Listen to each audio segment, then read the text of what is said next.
Okay, so welcome to Eat, Move, Think, the show about optimal wellness brought to you by Medcan. Wow. Do it again. Oh, I was practicing. Okay, ready? Welcome to Eat, Move, Think, the show about optimal wellness brought to you by Medcan. Yeah, this is extremely good. Thank you.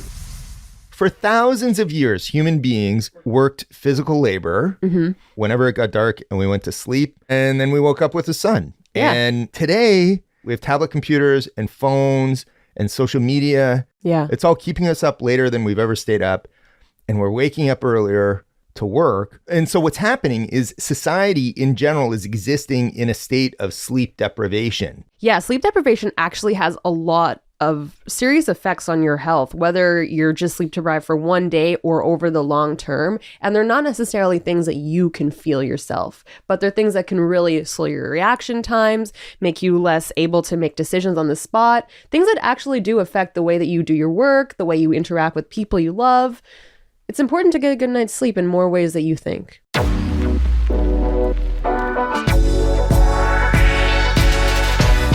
I'm Chris. I'm Jazz. We're the producers of Eat, Move, Think. Today we have Dr. Peter Nord. He is our wellness host, and he's chatting with Dr. Anne E. Rogers. She's a professor at the Nell Hodgson Woodruff School of Nursing in Atlanta, and she's a sleep deprivation expert. She actually started out as a nurse who studied the fatigue of other nurses and how that affected the care that patients received in the hospital. In general, healthcare is coming around on that, but lots of industries, The service for better industry, or for worse, the construction industry. Yeah, working night shifts, they work intense, long hours, and their sleep suffers. Absolutely. So this is all about how to get through those periods. Really breaking down the ways that sleep deprivation actually affect you, and it gives you tips and tricks to sort of combat that on a daily basis and how to rethink in the long term the importance of getting sleep. But before we get to that, we're going to hear from some Canadians who we interviewed about their sleep habits. I'd say I have a pretty good sleep schedule compared to other people my age, because I know some of my friends, they go to bed at like 2 in the morning, wake up at 2 in the afternoon and stuff. I try not to stay up on my phone that much, but sometimes I do. One time I stayed up way too late hanging out with my friends and on my phone. I ended up sleeping through till 4 p.m. the next day, and I actually missed school. I slept through a test and a presentation I had. Presently, I'm in bed somewhere between 8 and 9 o'clock. Sometimes I wake up around 2 in the morning and then back to sleep and up at around 7. When I was a child, I would sleepwalk. I would walk in my sleep. My mother would talk to me. I would answer, and the next morning have no recollection. I would go downstairs and, I don't know, sit in the cupboard and come back. My mother would say, "Don't you think you should go back to bed?" And I would go back to bed, and I was asleep the whole time. I think people have a lot of anxiety, especially since the pandemic. There's been a lot of anxiety, which makes it really hard for people to go to sleep. So they need to find some strategies that'll work for them. I'm a yoga teacher, and for me, the most important thing is deep sleep. So I make sure I turn everything off by like 9 p.m. and I'm usually in bed by 10, like sleeping. And then I wake up usually when the sun comes up. So I like the idea of sleeping when the sun goes down and waking up when the sun goes up, and being in the rhythm with nature is natural for me. And I think recordings when you're going to sleep are really, really helpful. Meditation recordings, mantras, sound vibration healing, and things like that. Yeah. If I don't sleep, I'm not happy. That's the only thing I can say. I need to have a good sleep.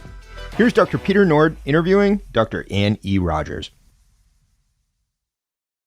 Well, it's great to have you here, Dr. Rogers. Before we get started, I thought it would be interesting to see where your interest in sleep deprivation came from. It really came out of my interest in sleep. I started as a neuro nurse, which really provided a good foundation for studying in sleep, and looked first at patients with narcolepsy, which they cannot stay awake no matter how much sleep they get. And I ended up doing a research project funded by the Agency for Healthcare Research and Quality on staff nurse fatigue and patient safety. The long shifts were a problem, but nurses, no matter whether they were working nights or day shifts, weren't getting enough sleep. And then I participated on the Institute of Medicine study related to resident work hours. And again, we know resident physicians were not getting enough sleep. So it's sort of gone along with other research and activities that I've done. Well, that's great. And as a physician, I can totally relate. We've had many, many nights that, and we've all been there. I think going through residency, as you mentioned, those are always trying times. And, it's one thing when we're young to have to go through those 36-hour shifts and such. But, we probably have colleagues too, and they're, 50s and 60s and still doing shifts and still working through the night and still taking call. And sometimes that call means you're up and awake, and then you still have to work the next day. So it really takes its toll. Yeah, we saw that in nurses too. And the average age of nurses in the United States is in their 50s. So these are not necessarily very young, and they're still working 12-hour shifts or longer. Everybody in healthcare, I think, is affected by the staffing shortages and long shifts. Yeah, and especially, as you said, the staffing shortages that we're seeing right across North America, we're seeing it in Canada, you're seeing it in the US. It's going to be quite some time before we can fix that problem. I actually have an interest in a pretty extreme version of sleep deprivation, and that's solo sailors. So I'm a bit of a sailor, and this is sort of taking things to the extreme, where solo sailors are having to sail their boats like 24/7 for days or weeks on end and still have to try and function in conditions that are, pretty scary at times. Right. They can't afford to lose concentration. I don't know how they do it, honestly. That is really on the margin to try and stay awake. And, if they make a mistake, they can die. So there's a strong motivation to get this whole sleep deprivation thing figured out. Yeah. And usually what the sleep clinicians are going to say is don't put yourself in that circumstance. But obviously somebody who engages in that sport, they're going to participate and sail for long periods. They will be sleep deprived. For sure. Yeah. And so with all this knowledge, how's your own sleep? Do you really focus on your own sleep quality as well? I don't have problems. I'm very fortunate. I'm in my late 60s. I've noticed a few changes, but they're normal. And so other than getting usually 7 to 8 hours, it's not a problem. And the pandemic, I noticed, helped because we didn't have to go into early morning meetings at 8 o'clock for a faculty meeting. So things have been a little actually easier because my office is located on a campus that is directly across from the main office of CDC. So you have all those workers plus the university. So not having to go in early to beat traffic has really helped my sleep. That's great. You and a lot of other people too. 1 in 3 Canadians are chronically sleep deprived, and that includes teens and kids, young children as well. What are your thoughts on why sleep deprivation is so common? I think it's one, people don't value sleep. It's expendable. If you have to get some housework done, I have patients that get up early so they can exercise. Students are juggling sports, school, social activities, and there's only 24 hours in a day. So they cut back on what seems to be to them, the thing they could cut back on. And you see this in young children because parents want to keep them awake so they can see them after work. Then you have to get them up early to take them to daycare. So it's happening in all ages. And I think it's just we're busy or we're trying to do too much. A lot of competing demands for sure. Yes, that's exactly it. Yeah, and I think we all know what it feels like to go about your day with only a few hours sleep. And, whether it's pulling an all-nighter for an exam or for in medicine or nursing and healthcare, just, being up and trying to serve people. You might feel groggy or slow. I know when I was feeling sleep deprived the next day, I really felt sick. I felt like I had the flu. I like headachy and a little confused and a little brain fog and almost like feeling hungover.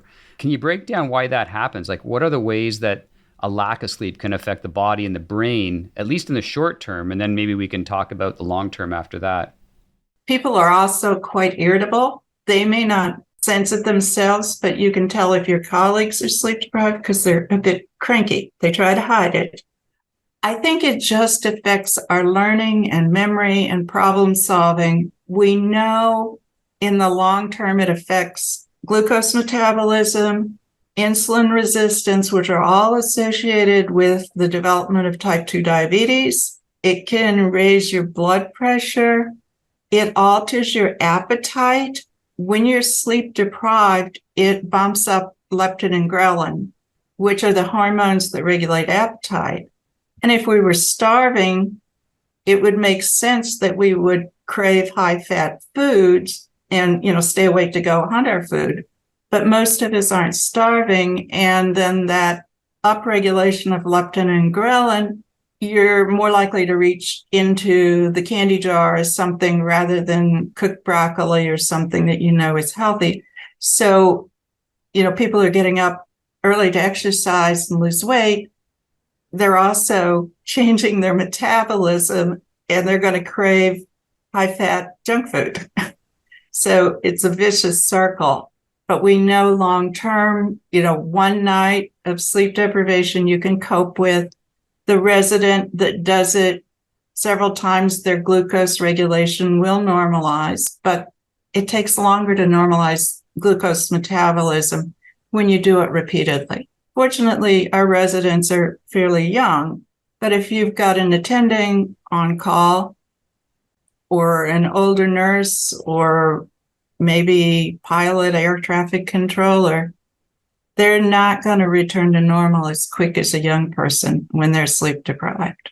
And those are all factors that affect even longevity. And we've had many episodes looking into the effect of insulin resistance, appetite. Certainly, the whole podcast is Eat, Move, Think. And clearly, sleep is going to affect all of those things pretty clearly. Yeah, and people don't realize that we know you shouldn't smoke. We know you should exercise, eat right. But very often we fail to add in that other piece of get enough sleep. Absolutely. Another one of the vital signs. Right. Before we get to the second part of Dr. Peter Nord's conversation with Dr. Ann E. Rogers, here are some more Canadians talking about their sleep habits.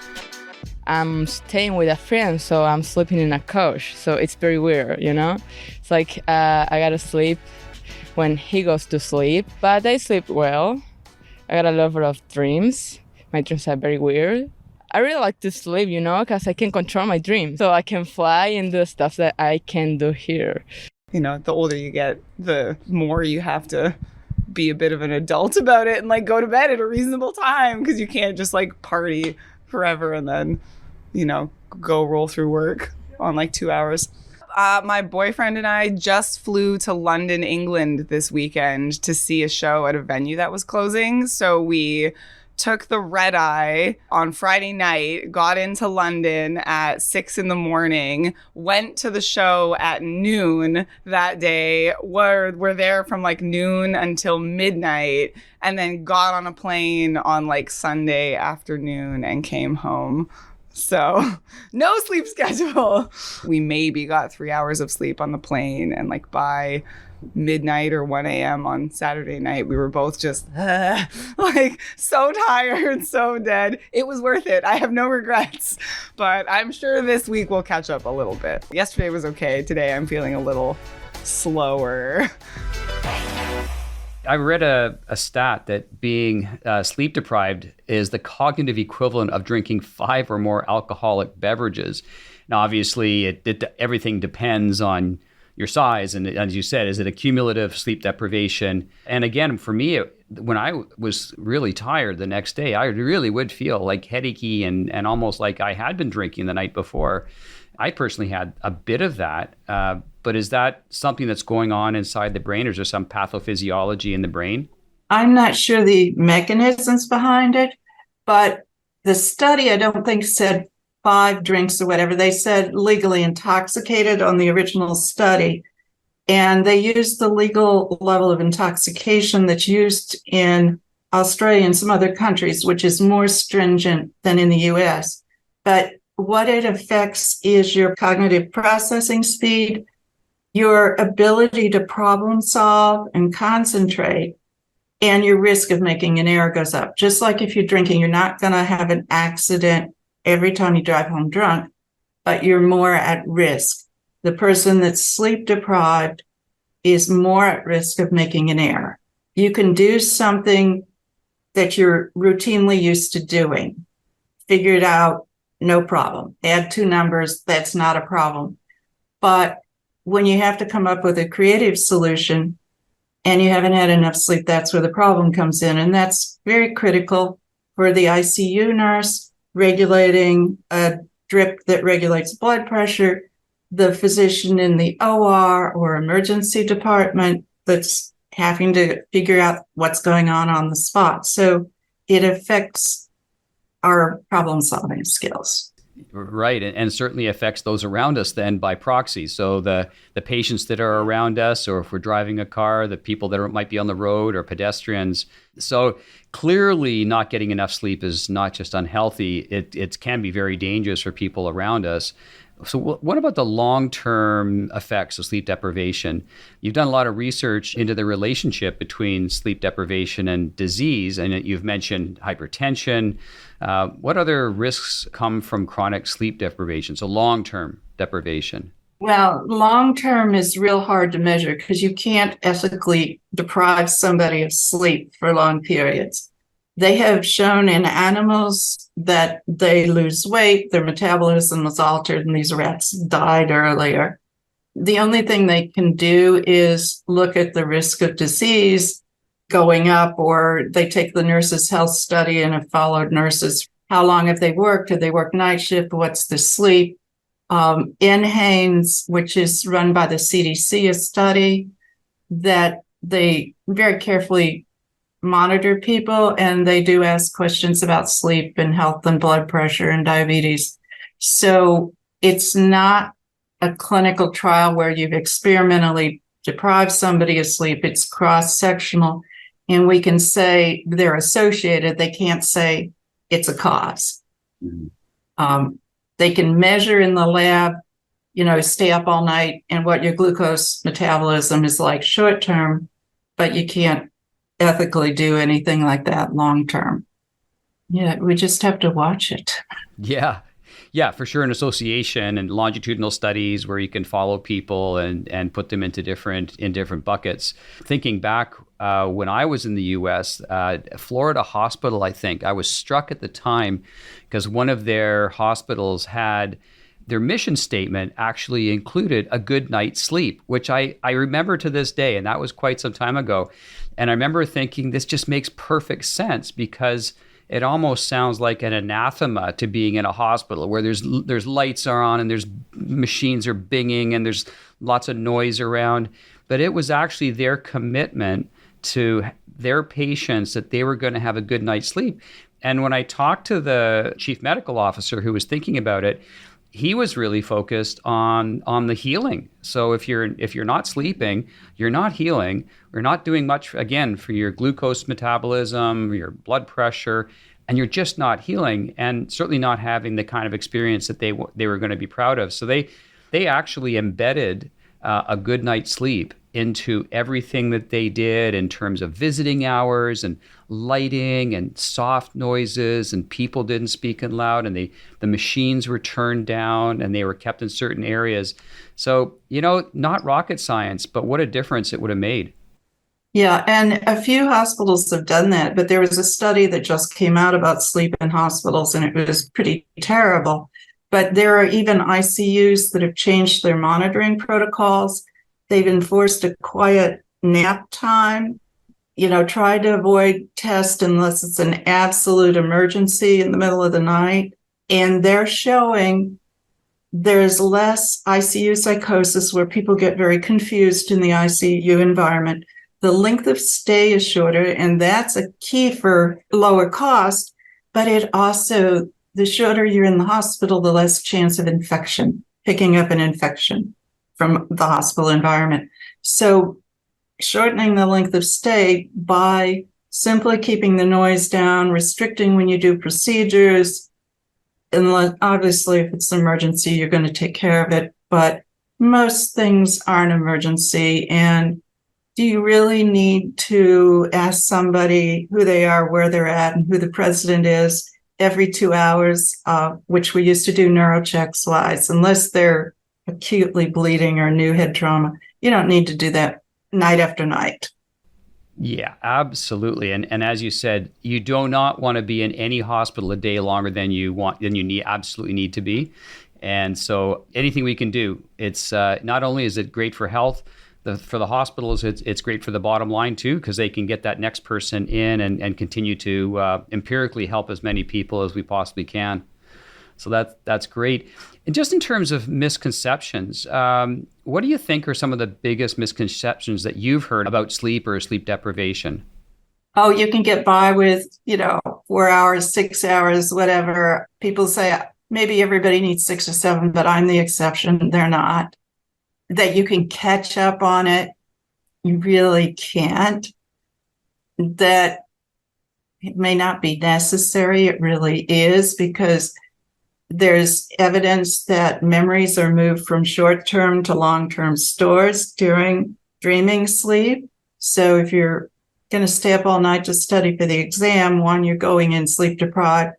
You may not be benefiting from the effect of sleep would help you. And they've done some studies teaching music students to play certain melodies and time their testing when they had a night's sleep and when they didn't. And they did better if they were tested after a night's sleep. So staying up all night to study for an exam is not the best way. I did that once in graduate school and I felt terrible. Never again. Never going to do that. Another one that I hear too is you might take a day or two being sleep deprived. So now I'm studying. I'm going to do on 3 hours, but I'll make it up. What's the latest in terms of, again, kind of under the misconceptions, but I'll sleep in on the weekend and I'll be fine. To what extent is that fact or fiction? It's probably not too effective. However, when we have teenagers that are quite sleep deprived, it's better that they get some sleep on the weekends, even if it means they're not waking up until 10. If they're waking up at 2 p.m, there's a problem, because they often stay up late, and then come Sunday night and Monday morning, they have difficulty getting up. Teenagers are quite sleep deprived because of early start times. Also, during puberty, with metabolism and the hormones, we tend to want to go to bed later and sleep later. And they've done studies at Stanford that showed it went along with puberty. They weren't making it up. They weren't sleepy early, and they were sleepy in the morning when classes started. Wow. So that's factual. That's physiologic. Yeah. Mary Carskadden and Bill DeMint did the research at what they called sleep camp, which they had brought in teenagers over summer break and, wired them up and studied them. Wow. So just for our listeners, any hacks, tips, pearls, quick fixes, anything that we could do to combat sleep deprivation? When you were an overnight nurse, did you have little things that you do to help you get through the shift, or are there any things that an MD could do while they're working to try and help them get through? Or are you the solo sailor that just has to be semi-awake through the night? They recommend for night shift workers that they use caffeine therapeutically, meaning coffee, tea, colas, which means you don't drink coffee, tea, or cola except at work. And then have your caffeine, if you're working nights, between 1 and 4 when it's sleepiest. It will give you a boost to get through the sleep period when we're cold, when we want to go to sleep, and get us home safely, because night shift drivers have a higher accident rate. They're driving home sleepy, they're heading into the sun and rush hour traffic. So the idea of using caffeine in the middle of the night gets them through the shift and driving home safely. But that requires not drinking coffee or tea or drinking decaf the rest of the time. When somebody is rolling down the window, turning up the radio, doing all this to stay awake driving, they are already impaired and should get off the road to take a nap. Now, I know for women that's an issue, and I've had discussion with some of my patients, gas station where there are people around, police station, it is not safe to stop in a rest area, but it's not safe to continue driving and have an accident either. There's a lot of research to show that, unfortunately, residents don't get a lot of sleep in the on-call room, but any sleep they get is better than none. There's research to show that long haul pilots benefit by a nap, but most carriers don't allow it unless they've got double crews and sleeping quarters. Any night shift worker, a 30-minute nap can really help. However, many hospitals will fire you even if you nap on your break. So, and there is some attempt to change policy. I don't know what you would do for a neurosurgeon in surgery. They have very long periods of surgery, lots of concentration, whether they can step out for a few minutes. Certainly can't be consuming caffeine. Don't want to have shaky hands. Yeah, you don't want shaky hands, although some of it's robotic, but they tend to have the longest hours of any of the surgeons because of the length of procedures. But they do suggest, if possible, night shift workers sleep before they go in. And then when they come home and then maybe have time in the midday, driving home, they should wear dark sunglasses. I would say that nurses that work 12s start at 7. It's real hard to go to sleep in the late afternoon because our drive for wakefulness, and then you got to get up and go to work. And they do recommend people that have night shifts, they sort of sleep one period, whether they're working nights or days, or, on the days off, they stabilize one period for sleep and then shift, because most people that work nights don't stay on night shift on their days off.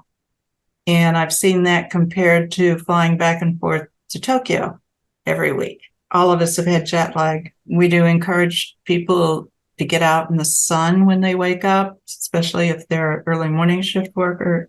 Sun exposure helps.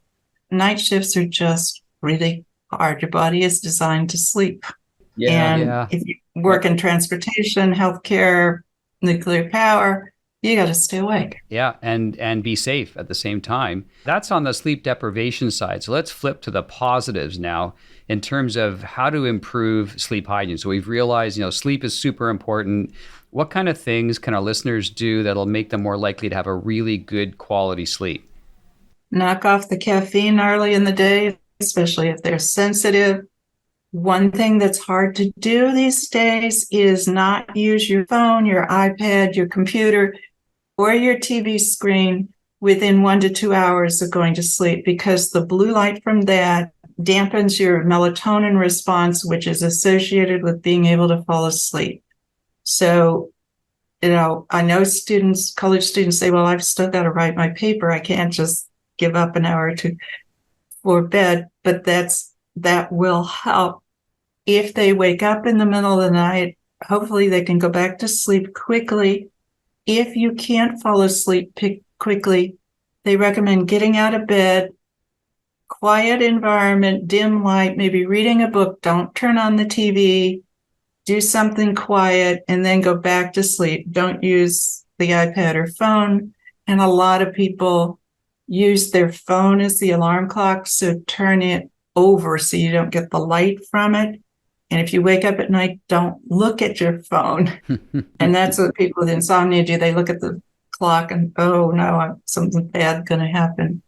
But staying away from electronic devices, getting up. If somebody is having problems falling asleep or staying asleep more than, a few weeks, or trouble staying awake during the day, they really need to see a sleep specialist, because very often, particularly the inability, the constant waking up at night, which is going to happen more with age, but we see it sometimes in postmenopausal middle-aged women, it's associated with sleep apnea. A sleeping pill will not fix it. Most sleeping pills help you fall asleep, not stay asleep. And when we treat their sleep apnea, all of a sudden they can sleep through the night. So they really need to see a sleep specialist rather than take a mega dose of melatonin, or all the over-the-counter sleep aids have Benadryl in them, which has been associated with a longer-term risk of dementia. The cold preps, many of them that say non-drowsy, have caffeine in them.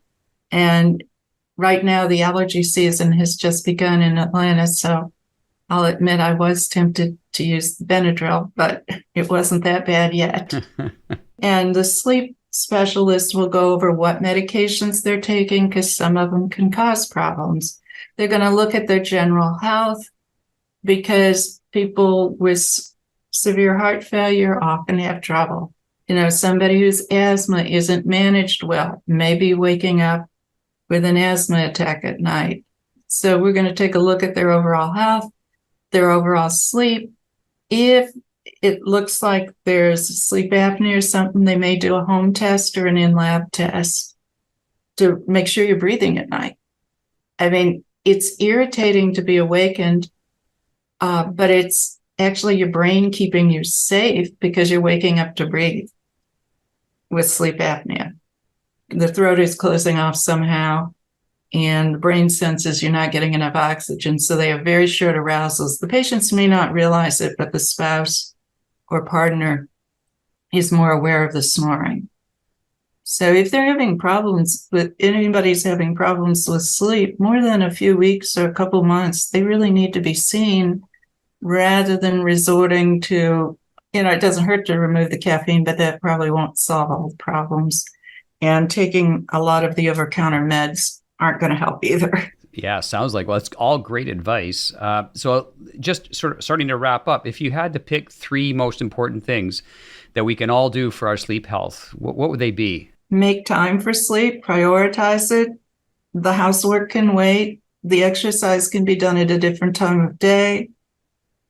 Be aware of things that disrupt your sleep, like caffeine or your phone usage. And make your environment facilitative of sleep, meaning dark, in the summer cool. Throw the cat or dog out, although a lot of people sleep with their pets, but they've shown that pets disrupt sleep as they move around, climb on you. So really setting up your bedroom to facilitate sleep. Maybe they need to be trained to sleep in the crate or something. That's why the crates are there. Yeah, we don't often think about that. So the pets in the bed, that's a great tip as well, for sure.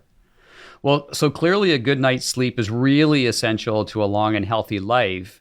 There's really no getting around it. Thanks so much for being here and sharing your expertise, Dr. Rogers. Thank you very much. And to our listeners, stay well and sweet dreams.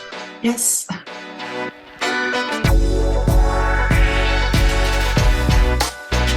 That was Medcan's Chief Medical Officer, Dr. Peter Nord, in conversation with Dr. Ann E. Rogers, Professor of Nursing at the Nell Hodgson Woodruff School of Nursing in Atlanta and renowned sleep expert.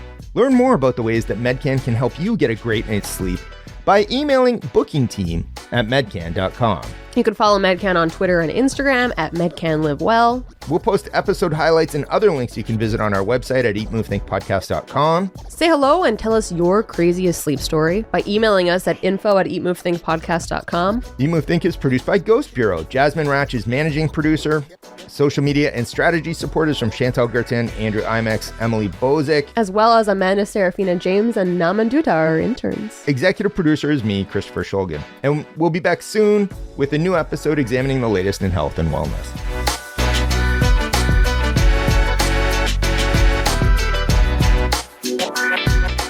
This podcast episode is intended to provide general information about health and wellness only and is not designed or intended to constitute or be used as a substitute for medical advice, treatment, or diagnosis. You should always talk to your Medcan healthcare provider for individual medical advice, diagnosis, and treatment, including your specific health and wellness needs. This podcast is based on the information available at the time of preparation and is only accurate and current as of that date. Source information and recommendations are subject to change based on scientific evidence as it evolves over time. Medcan is not responsible for future changes or updates to the information and recommendations and assumes no obligation to update based on future developments. Reference to or mention of specific treatments or therapies does not constitute or imply a recommendation or endorsement. The links provided within the associated document are to assist the reader with any specific information highlighted. Any third-party links are not endorsed by Medcan.